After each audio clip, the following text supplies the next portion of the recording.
This is the Lone Crater YouTube. We hope this video helps. You start now, power off the phone and insert the Telemach SIM into the correct tray, face down as shown by the tray outline.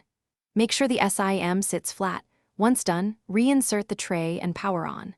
You do this because a misaligned card won't register on the network.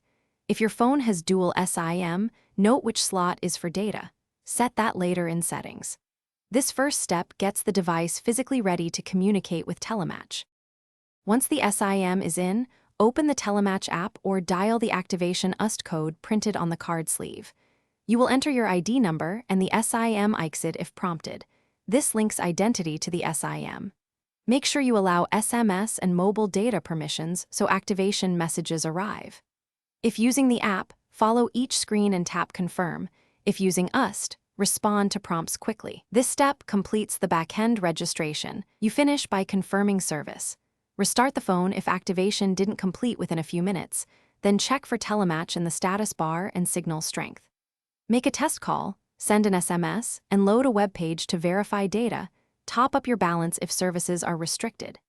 If anything fails, check the SIM exit against your registration, verify APN settings in mobile network options, and then contact Telemach support with the exit ready. This troubleshooting tip solves most activation problems.